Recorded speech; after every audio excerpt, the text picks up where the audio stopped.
할렐루야. 오늘도 말씀 안에서 주의 음성을 듣고 또 심령이 복이 되는 은총이 여러분 모두에게 함께하기를 우리 주님 이름으로 축복합니다. 아멘. 지난 주일날도 9월이 이렇게 섬기는 달, 친절의 달이라는 말씀을 드렸습니다. 그래서 에벤멜렉과 같은 섬김의 사람으로 또 생명을 구원하고 하나님께 복을 받는 자들이 되자라는 말씀을 드렸었지요. 오늘도 역시 친절을 베푼 여인들 오늘 말씀에 나타나고 있는데, 그래서 이런 제목을 가지고 역시 친절을 베풀며 살자라는 말씀을 드리려고 합니다.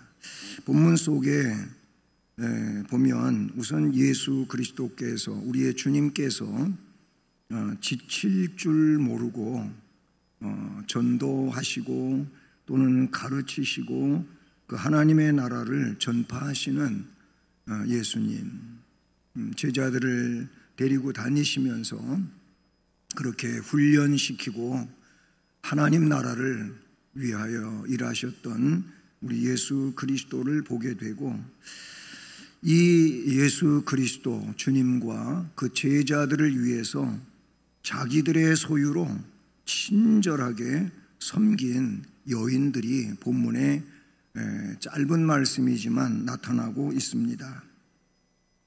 예수 그리스도의 교회는 말 그대로 주님이 세우셨어요. 예수 그리스도께서 핏값으로 세우셨습니다. 그 기반이 뭡니까? 신앙 고백을 올바로 하는 자들을 동원시켜서 그들로 교회를 세우신 겁니다. 마태복음 16장에 보면 베드로의 신앙 고백이 나오고 그 신앙 고백을 반석이라고 하셨고, 이 반석 위에 내가 내 교회를 세우는데 음부의 권세가 이기지 못한다. 아멘. 주님이 세우신 교회는 사탄이 흔들 수 없습니다. 이 말은 우리의 입장으로 이해를 하게 될 때 변동되지 않는 정말 반석과 같은 신앙 고백, 예수 그리스도만이 하나님이시고 예수 그리스도만이 나의 구세주라고 하는 이 고백, 어떤 상황에서도 그 고백이 변치 않는 이 고백을 가진 자들이 우리 조직신학에서 이야기하는 것처럼 교회인 겁니다. 그리고 이들이 누굽니까? 보이지 않는 영원한 교회에 소속한 자들이라고 말할 수가 있어요. 교회는 유형교회와 무형교회가 있어요. 그걸 좀 더 다르게 이야기하면 눈으로 볼 수 있는 교회와 눈으로 볼 수 없는 교회가 있다, 그 말이에요. 이 무형교회, 눈으로 볼 수 없는 그 신앙 고백의 근거에서 세워진 교회는 하늘나라에까지 나아가는 교회가 되는 줄로 믿습니다. 그 교회는 음부의 권세가 이기지 못하는데, 바로 예수 그리스도의 교회는 성령의 역사로 초대교회 때부터 지금과 같이 앞으로도 주님 오시는 그날까지 성령의 역사 안에서 계속 되어지는 줄로 믿습니다. 성령께서 우리 안에 오시고 우리를 감동시키시고 감동함을 받은 성령의 사람들이 그 교회를 올바르게 세워가고 또한 확장시켜 가는 줄로 믿습니다. 오늘 말씀에서 그래서 먼저는 예수 그리스도를 보게 되는데, 예수 그리스도의 그 하루, 즉 일상, 매일의 생활이 어떤 것이었나? 예수 그리스도, 예수님의 일상을 보면 우선 열심히 일하셨다라는 것을 이 말씀에서 봅니다. 그 후는 앞의 말씀에 이어지는 다음 사건을 이야기하는 거지요. 그 후에 예수께서 각 성으로 각 마을에 두루두루 다니시면서 하나님의 나라를 선포하셨다는 거예요. 예수님이 이 땅에 오신 그 목적이나 이유는 다른 데 있지 않아요. 하나님의 나라 때문에 오신 거예요. 그래서 하나님의 나라를 선포하시고 그 하나님 나라의 소식을 전하는 게 복음이란 말이죠. 그 복음을 전파하실새 12 제자가 함께 하였다. 이런 말씀으로 이어지는데 각 성과 마을에 두루 다니시면서 일하셨다고 하는 것이죠. 마가복음에 보니까 예수님은 새벽 아직 날이 밝아오기 전, 동이 터오기 전에 벌써 일어나셔서 가서 한적한 곳에서 기도하시고 돌아오셔서 그 하루의 바쁜 일과가 시작이 되었고, 그리고 저녁 늦은 시간까지 일하셨던 주님의 하루를 소개하고 있는 내용이 나오죠. 그렇습니다. 새벽부터 밤 늦게까지 그 일을 하시고 또 다음 날이 되면 똑같은 패턴으로 그렇게 일하시는 예수 그리스도, 열심히 일하신 겁니다. 복음이 선포되어지는 것은 인간 세계에 너무너무 귀한 일인 줄로 믿습니다. 그리고 그 예수 그리스도의 복음이 선포되어지는 그 시간, 그곳, 이것은 절대절명의 시간과도 같은 내용이라는 것이죠. 그 자리에 있음으로 복음을 영접하게 되고 복음을 영접한 그가 결국은 영생의 백성으로 세워져 간다는 것이죠. 사느냐 죽느냐가 어떻게 보면 그 시간에 결정이 되는 내용이라는 것이죠. 그러니 그 시간은 또다시 오는 시간이 아닌 거예요. 그 시간은 바로 그때만 존재하는 시간이다, 이렇게 볼 수가 있죠. 주님께서 시간을 아끼시면서 일하셨던 그 연유를 우리가 그런 목적에서 이해를 하게 되는 것입니다. 주님께서 지칠 줄 모르는 열의를 가지고 사역해 오신 것은 한 영혼을 귀히 여기셨기 때문인 줄로 믿습니다. 그 한 영혼 한 영혼을 귀중하게 여기셔서 이 마을에도 가고 저 마을에도 가고 말씀에 있는 것처럼 이 성에도 가고 저 성에도 가고 두루 다니셨다는 것이죠. 마찬가지로 우리에게 주어진 시간은 너무 귀한 시간들이라고 보게 되는 것이죠. 그리고 예수를 이미 구주로 영접하여 하나님의 자녀로 신앙인으로 하루하루를 살아간다고 할 때 그 시간들은 주님 나라를 위하여 가정에서도 일터에서도 삶의 현장에서 하나님의 나라를 위하여 일하는 시간이 되니 너무나도 복된 시간들이 아닐 수가 없는 것이죠. 주님은 안식일에도 병자들을 고쳐주시면서 유대주의자들은 왜 안식일 날 병자를 고치느냐, 왜 율법을 범하느냐 라고 그렇게 핀잔을 주고 예수님을 공격하지만 예수 그리스도는 그들을 향하여 요한복음 5장 17절에서 이렇게 말씀하십니다. 내 아버지께서 이제까지 일하시니 나도 일한다, 이런 말씀을 하셨어요.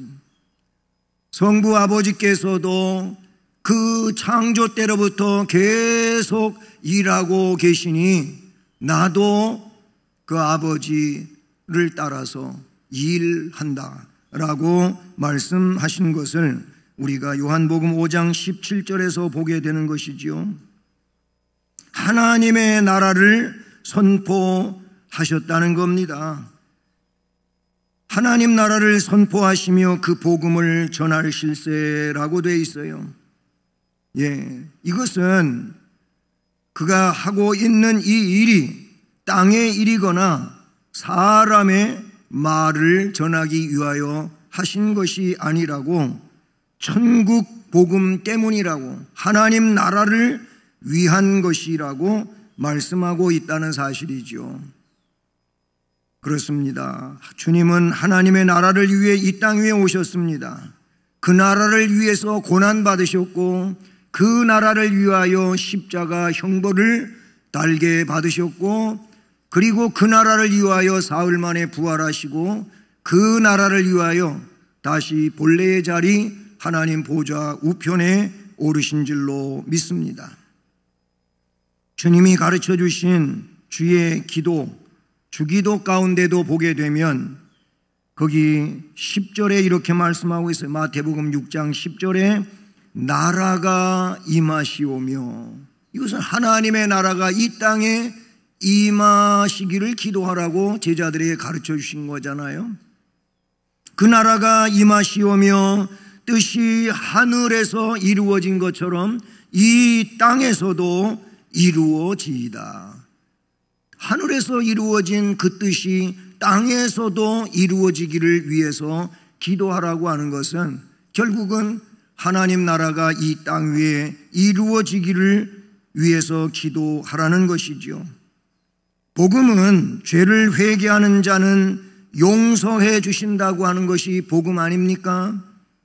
사람을 모든 형태의 속박으로부터 해방시켜 주시겠다고 하는 것이 복음이지요. 그것은 예수를 믿음으로 얻어진다고 요한복음 3장 16절에 로마서에 에베소서에 모든 말씀들 중에 그렇게 나타내 주고 있어요. 하나님이 세상을 사랑하셨다는 겁니다. 그것도 놀랍게 사랑하셨다는 것인데, 그런 하나님의 사랑은 독생자 예수 그리스도를 구세주로 이 땅 위에 보내신 것이라고 말했고, 그 예수 그리스도를 구세주로 영접하는 자들은 멸망하지 않고 영생을 얻게 하신다고 말씀하셨습니다. 이 복음 전파의 임무는 이제 예수를 믿는 모든 예수 그리스도의 제자들에게 주어진 것입니다. 그 12제자를 말하는 것이 아니라 그들에게도지만 오늘 우리들에게도 주어진 명령이지요. 그래서 너희들은 가서 세상 모든 사람들을 나의 제자로 삼고 아버지, 아들, 성령의 이름으로 세례를 베풀어라 라고 말씀해 주신 줄로 믿습니다. 그러니 이 복음은 민족의 울타리를 넘어서 전파되어야 하고 국가의 벽을 넘어 전파되어야 하기에 예루살렘 교회의 그 스데반 집사의 박해로 인하여 제자들 외에는 다 흩어져서 구브로 섬으로 가고 수리아 지역으로 가고 안디옥 교회가 세워지고 그리고 빌립보 교회가 세워지고 그렇게 하나님의 나라가 확장되어 갔던 것을 보게 되는 겁니다. 그리고 이 복음은 디모데후서 4장 2절에 근거해 보면 때를 얻지 못하든지 전파되어져야 할 것을 명령하고 있는 내용인 것이죠. 이처럼 예수님의 일상은 너무나도 타이트한 일상이었어요. 어떻게 좀 여유가 있고 좀 게으름을 부리고 이런 시간이 예수 그리스도에게는 존재하지 않았다는 것을 우리가 보게 됩니다. 그런 예수님과 그 예수님을 따르는 제자들을 섬긴 사람들이 있어요. 우선 예수님을 섬겼다고 할 때 우리 12제자를 빼놓을 수가 없지요. 그래서 본문 1절 마지막에 보면 그 복음을 전하실 때 12제자가 함께 하였고, 이 12제자는 예수님을 섬김과 동시에 훈련받은 자들이라고 이렇게 볼 수가 있지요. 이 12제자가 함께 하였고 라는 이 말은 예수께서 자신의 사역을 계승해 나갈 12명의 제자들을 예수님 임의로 부르셨고 선택하셔내셔서 그들을 가르치셨습니다. 숙식을 같이 하면서 3년 동안 함께 지내면서 가르치셨어요. 누가복음 6장 14절로 16절의 말씀을 보면 그 사실을 우리가 잘 알 수 있죠. 물론 이런 내용은 마태복음 10장에 예수님 제자 12명의 이름이 나오고 그들의 역할에 대해서도 나오고 있음을 그곳에서 우리가 목표를 알 수가 있죠. 이들은 모두 다 유대 사회의 하층민이었다고 봐요. 유대주의하의 상층 계급을 가지고 있는 사람들은 이들을 무시하고 조롱하며 그렇게 하는 대상들이었습니다. 그런데 예수님은 그들을 선택을 하셨어요. 그러나 제자들은 그런 예수님의 부름 앞에 모든 것을 버리고 주님을 따랐다고 마태복음 19장에 기록하고 있습니다. 우리가 주님을 위하여 모든 것을 버리고 따랐으니 우리는 앞으로 어떻게 되는 겁니까? 라고 물었는데 주님은 그에 따른 복을 말씀하셨는데 그거는 좀 뒤에서 복과 관계하여 말씀을 드리기로 합니다. 고린도전서 1장 27절을 보면 하층민을 택하신 이유를 거기에서는 바울 사도를 통하여 이렇게 말합니다. 하나님께서 세상에 미련한 것들을 택하사 지혜 있는 것들을 부끄럽게 하시고 그랬어요. 하나님이 또는 예수 그리스도가 하나님 백성을 선택할 때 남들에게 무시당하고 조롱당할 수 있는 이런 사람들을 선택하여 세워 훈련시키고 그들로 하여금 즉 지혜 있는 자들을 부끄럽게 하시고 세상에 약한 것들을 택하사 강한 것들을 부끄럽게 하려 하시며 이런 하나님의 뜻은 오순절 성령 강림 이후부터 돌출되기 시작합니다. 그 전까지는 어부이기 때문에 세무사원이기 때문에 무시당하고 멸시당하고 사람들 축에도 들지 못할 것 같이 취급했던 이들이 오순절 마가의 다락방 성령 강림 이후부터 사내들인 공회 앞에 서서 조금도 흔들림 없이 두려움 없이 주의 복음을 성경에 근거한 내용을 가지고 설교하는 여기에서부터 그들의 놀라운 역할이 등장하고 사내들인 공회원들이 협박하고 위협하고 매질을 가하고 그렇게 함부로 대해도 주저함이 없었어요. 오히려 당신들 앞에서 하나님 말씀을 듣는 게 옳은지 당신들 말을 듣는 게 옳은지 당신들이 스스로 판단해 봐라. 우리는 예수 그리스도로부터 훈련받을 때 우리가 본 거, 우리가 경험한 거, 우리가 그분으로부터 들은 것을 말하지 아니할 수 없다. 말할 수밖에 없다. 하고 사내들인 공회 앞에서 선언했던 사도 베드로의 이야기를 우리가 보게 되는 것이죠. 성령의 역사는 이런 놀라운 능력을 가져왔고 담대함을 가지게 했으며 진실한 복음을 증언할 수 있도록 해주신 줄로 믿습니다. 12 사도는 참으로 보잘것없는 사람들이었지만 하나님은 강했습니다. 예수 그리스도는 능력이었습니다. 그 능력이 그들을 사로잡았고 그들은 그 능력에 의지하여 그 놀라운 역사들을 감당했었던 것입니다. 또한 예수님을 섬긴 여인들에 대하여 본문은 나오고 있지요. 2절을 보시면 또한 악귀를 쫓아내심과 병 고침을 받은 어떤 여자들 그 중에 7 귀신이 나간 막달라인이라고 하는 마리아, 그 위에 3절에 헤롯의 청지기 구사의 아내 요한나, 수산나, 다른 여러 여자가 함께하여 자기들의 소유로 그들을 섬기더라. 아멘. 예수님 사역을 따라다니며 주님과 사도들을 섬긴 여자들의 이름이 본문에 등장하고 있는 것이지요. 이 중에서 막달라인이라는 이 여자는 어떻게 보면 여자로서는 남자 제자 베드로와 같은 위치에 있지 않았나. 여인으로서는 그만큼 예수님에게 있어서 아주 귀한 일을 감당했던 여인이라고 성경은 말하고 있습니다. 그녀는 사도들에게 있어서 이렇게 훌륭한 역할을 했어요. 그리고 헤롯의 청지기 구사의 아내 요한나라고 하는 이름은 뭘 이야기하고자 하는 것일까요? 예수 그리스도의 복음이 헤롯의 궁전에, 그 궁전 안에까지 전파되어졌다고 하는 것을 드러내주고 있는 것이죠.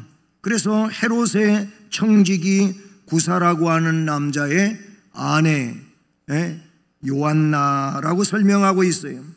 그 다음에 수산나, 다른 여자들 이렇게 말하고 있는데, 이들은 앞에 막달라 마리아와 같이 예수님으로부터 병고침을 받았다든지 아니면 죄사함으로 너무나 심령의 행복함을 느끼게 되었다든지 이런 은혜를 받은 자들이었다고 볼 수가 있는 것이지요.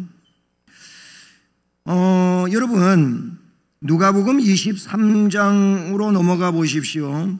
23장 48절에 보게 되면 예수를 아는 자들과 갈리로부터 따라온 여자들도 다 멀리 서서 이 일을 보니라, 이런 말씀이 있어요. 예수님 십자가 사건 그 현장에 이 여인들이 있었다 그 말에 여자들이 갈릴리에서부터 이 예루살렘까지 따라와 있는 여인들인 것이지요.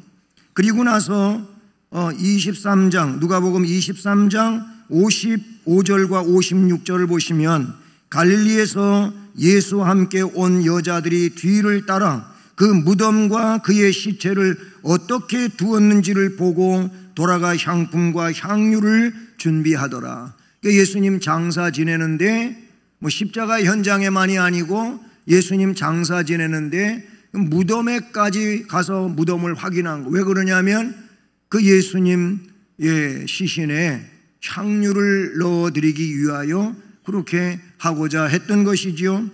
다시 24장 1절로 넘어가 보면 안식 후 첫날 새벽에 이 여자들이 그 준비한 향품을 가지고 무덤에 갔다 그랬어요. 누가? 이 여자들이에요. 이건 앞에서 계속 갈릴리에서부터 예루살렘에 와서 예수님의 마지막 길을 지켜본 자들이 계속 무덤을 향하여 가고 있음을 이야기하고 있다는 사실이죠. 그리고 나서 8절, 9절, 10절에 보면 그들이, 여자들이지요, 그들이 예수의 말씀을 기억하고 무덤에서 돌아가 이 모든 것을 11 사도와 다른 모든 이에게 알리니 이 여자들은 막달라 마리아, 요한나, 야고보의 모친 마리아, 또 그들과 함께한 다른 여자들도 이것을 사도들에게 알리니라. 부활의 첫 번 목격자들이 여자들이었다고 하는 것을 누가는 기록하고 있다는 사실이죠. 그러니까 예수님 사역할 때뿐만이 아니고 고난받으실 때, 십자가에 처형되실 때, 무덤에 장사 지내질 때, 부활의 현장, 이런 내용이 다 기록되어지고 있어요. 그런가 하면 여러분 사도행전의 말씀으로 돌아가 보게 되면 사도행전에서는 어떻게 이야기하냐?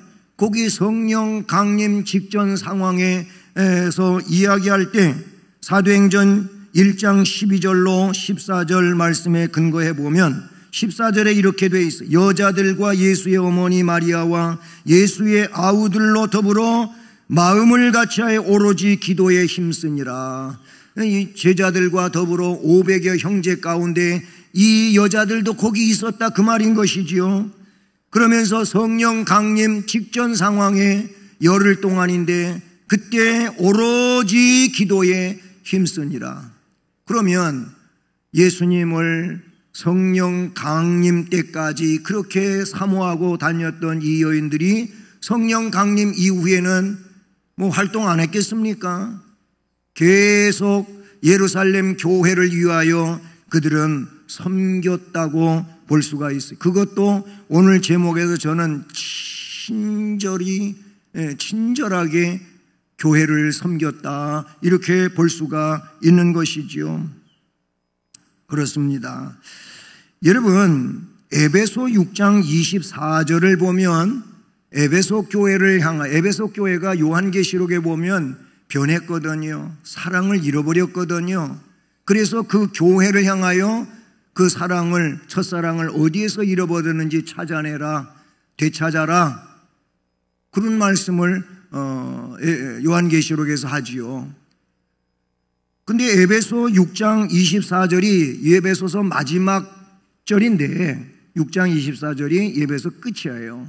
근데 거기에 바울 사도는 뭐라고 기록하고 있냐면은 우리 주 예수 그리스도를 변함없이 사랑하는 자들에게, 모든 자에게 은혜가 있을지어다, 이런 말하고 있어요. 자, 여기서 중요한 게 뭡니까?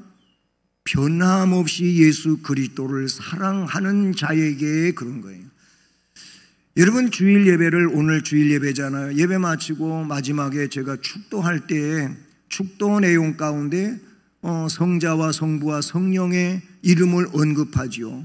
그 다음에 수식하는 말을 여러분은 그냥 흘려 들으셨는지 모르겠지만 그 부분이 굉장히 중요해요. 제가 뭐라고 선언합니까? 축도에서 우리 주 예수 그리스도의 은혜와 하나님 아버지의 극진하신 사랑과 성령의 교통, 위로, 인도, 보호 충만케 하심이, 예를 들어 오늘 말씀 제목이 친절을 베푼 여인이잖아요.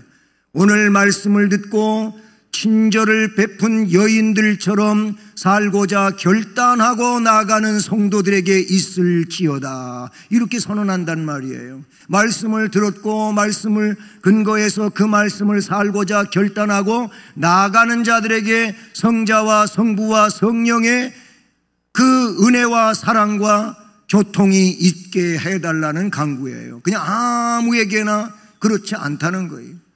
이 에베소 6장 24절도 우리 주 예수 그리스도를 변함없이 사랑하는 모든 자에게 은혜가 있을지어다, 이렇게 선언하고 있다는 사실이죠. 끝까지 섬기는 것은 너무너무 귀중한 일인 줄로 믿습니다. 교회는 뭡니까? 교회는 주님이 세우셨다고 했고, 이 교회는 머리가 주님이시고 이 교회 자체가 주님의 몸이라는 그 말씀이 성경에 기록되어 있고, 우리는 그렇게 설교를 통해서 아니면 성경 공부를 통해서 배웠고 깨달았잖아요. 이 교회가 주님의 몸이에요. 우리들이 주님의 몸이에요. 그러면 주님의 몸인 이 교회를 우리는 어떻게 해요? 변함없이 사랑해야 돼요. 그게 주님을 사랑하는 거예요. 우리가 살다 보면 내 감정이 다를 수 있고 마음이 다를 수 있고, 그래가지고 그 감정과 기분과 여러 가지에 따라 몸인 교회를 섬기는데 여러분들이 주저하게 된다면 그거는 말씀에 엇나가는 이런 일이라고 볼 수가 있다는 사실인 것이지요. 여러분, 섬긴 자들에게는 복이 임합니다. 아멘.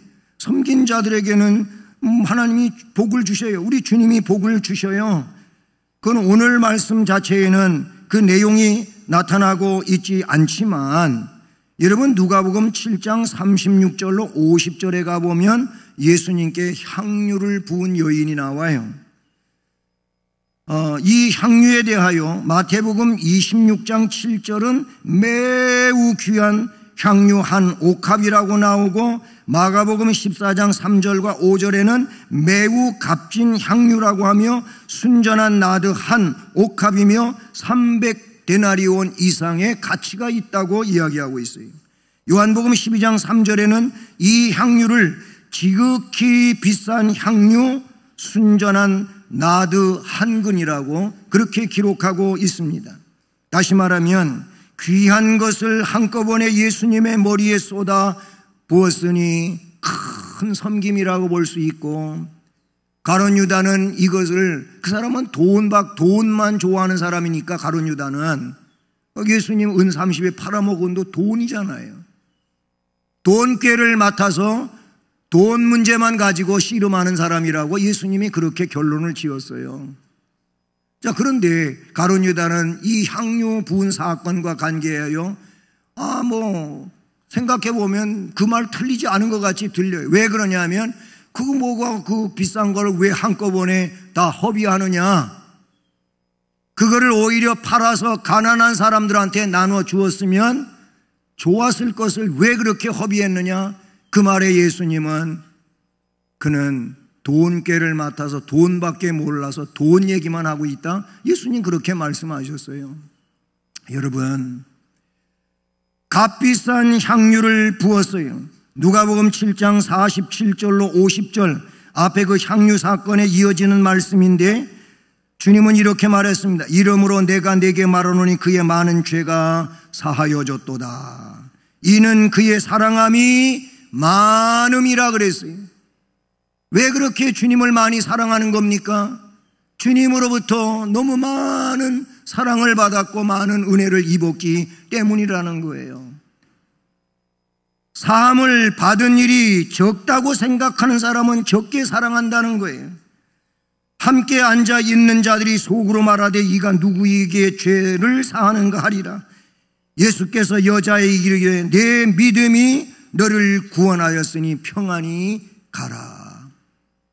너는 죄사함 받았고 너의 믿음이 너의 구원을 이루게 되었다 라고 주님의 은혜를 기억하는, 그것이 그의 믿음이었어요.